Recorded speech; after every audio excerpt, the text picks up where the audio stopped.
All right, we are going to now, if you remember from the last video we was just doing, right?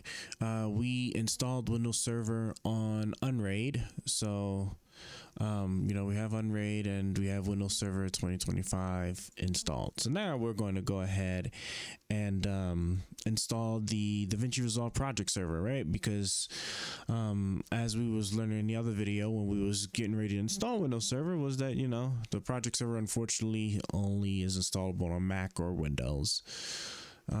So fantastic, right?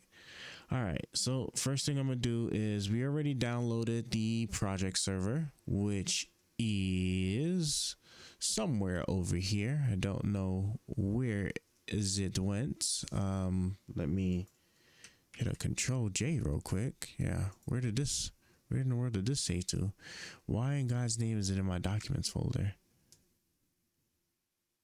Okay, well, let me cut that. And I see I got a lot of music I need to clean up.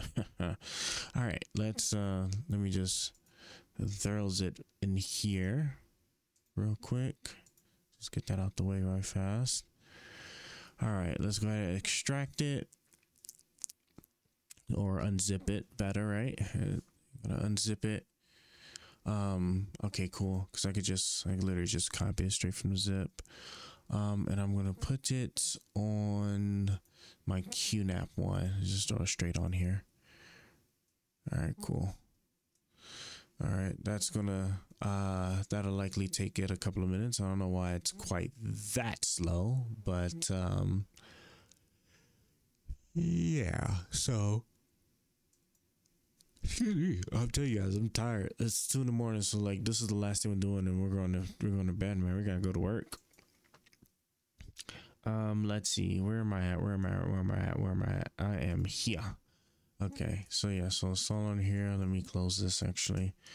Well, we want to go back on the server, and we'll be waiting for this to finish, and then we'll run it. I wonder if I hit refresh, does it? Oh, I sure do. Oh, okay. All right, yeah, because it'll be done in just a couple of seconds. So once this is done, we'll install it, get it set up, and then we'll go ahead and connect our desktop computer to it. But then we'll also connect our Docker container to it. So, all right, it's done. Let's go ahead and get it installed now. So I don't expect anything like crazy fancy, although I do wonder how exactly do I target this VM machine from outside? Yeah, from outside of Unraid. Sure, taking its sweet time. Oh, are these CPUs working? Only one core, and that's just the thread. The thread's working. These other 3 or the 5. Okay, there we go. Oh, you know something? Yeah, silly me. I forgot that this is off of the network drive. Yeah, usually you copy it directly on the computer and then try to install it. So that's probably what it was doing in the background. And I think about it, I wonder what Task Manager looks like on these things here. This is I've only ever like messed with Windows Server on like for work purposes, like for work training purposes. I never really actually had it for myself, so this is cool. Can I logical processors? Yeah, so cool. So it does show just the virtual processors 6. All right, so here we go. Got this bad boy here. Let's go ahead and install it.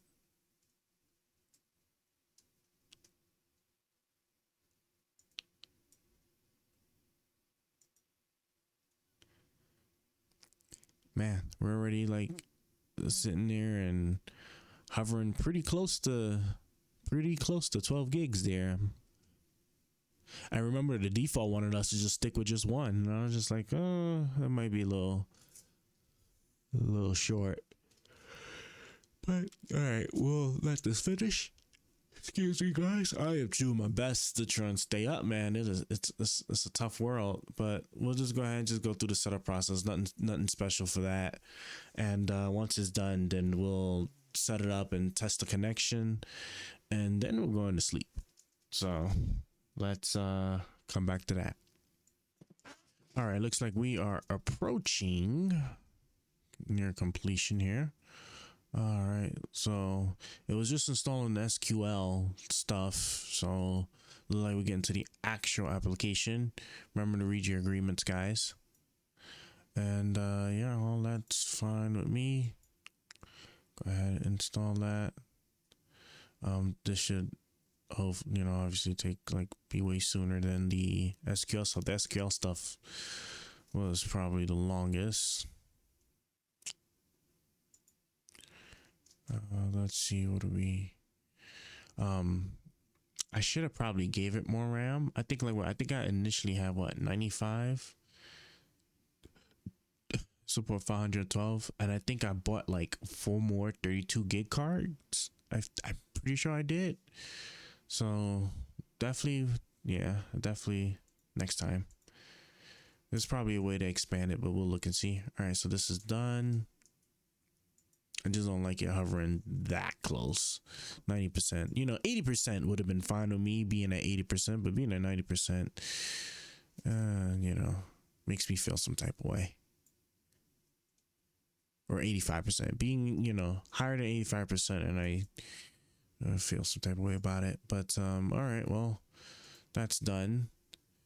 I'll get in all the fancy setup stuff another time.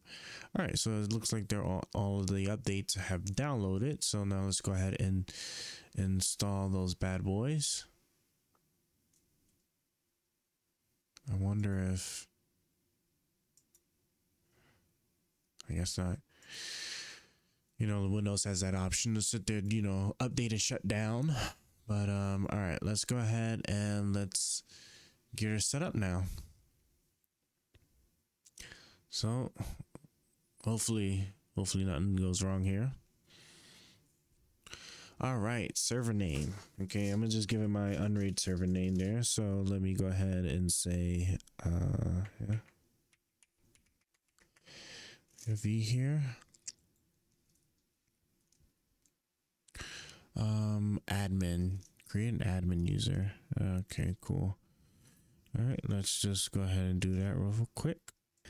All right, give it a username, set in the password. To start, create your first project library. I guess main, I don't know. Right, asking me these things. All right, let's go ahead and hit create.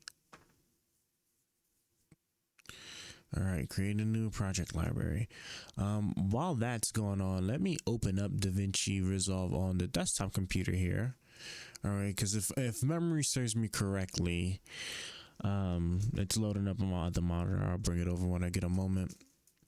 But if memory serves me correctly, I have everything we need now to be able to connect to this. I think we'll find out in a moment.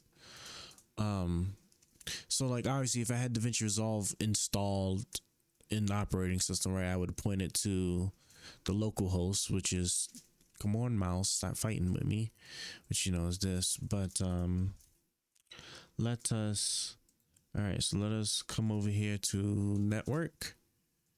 All right, because I already had the project server installed on my computer here, but let's see what I can do here. So let's go ahead and hit connect. Come on mouse. I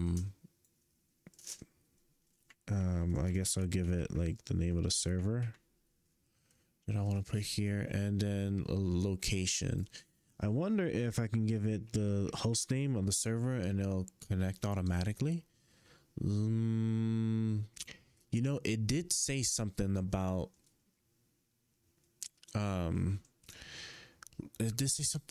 the VM machines getting their own IP address. So I wonder if, let's check it out. I know it's bridged, but best way I'm gonna find out for sure is if I just log into my router. So, oh yeah, sure enough, and here it is right here. It's definitely has its own IP address. Okay, so I need to figure out how I'm gonna make this static real quick. Well, that's a me thing, right? But so you can go, you know, I mean, if you have the means to, right? Obviously, you want to go on your router, and then you could pick out your you know, your VM machine. Your VM machine will have a different IP address from your server. I remember reading that, so that's why I was like, this is probably where I want to check, because if I point it here, this is probably not going to work. But what I want to do is, remember what I said, guys, host names, right? Host names, they make your life easier. So I am going to give this a static IP address real quick, along with a, you know, a simple host name.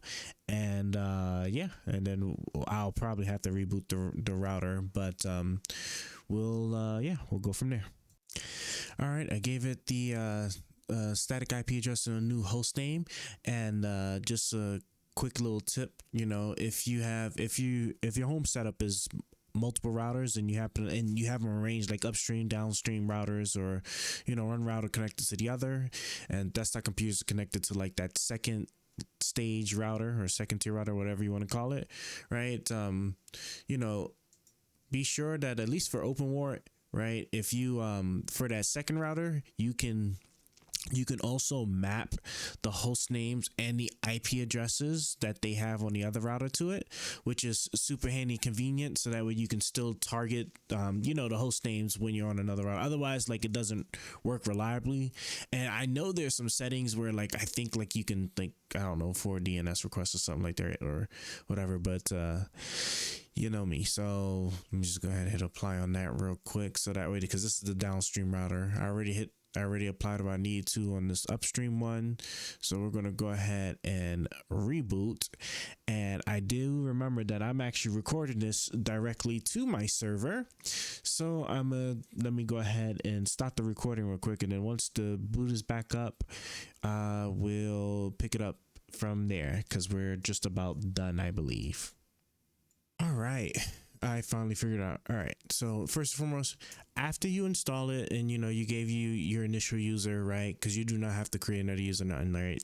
All you do is first enable the project, right? A little thing will pop up saying you need credentials. It'll pop up fast, I guess, for me, and then that's it, and then it's done, right? Okay, after you do that, you have to, at least for Windows, for this Windows Server 2025, right? You do have to open up Windows Defender Firewall, right? Preferably with advanced security. Just go to the inbound rules, and you do need to open up that port 5432. So what I did was, let me just full screen it, right? I, you know, just created a new rule, and I want to let me just open this one up. Can I go to properties? You know, I'll just pretend like I'm making a new one. All right. You know, just make a new rule, port, right? Hit next, 5432, right? Or I'll just do like that. Just pretend it's 5432 real quick. Allow the connection.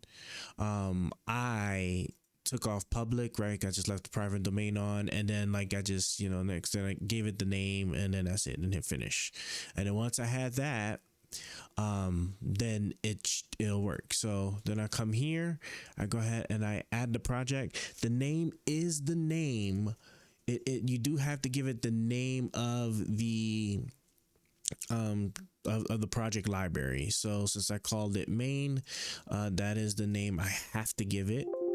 So put this out the way. So I'm on to connect, right? So first and foremost, so you just remember, right? Open up Davinci Resolve. You know, usually you're here in your local project. Click over here to network.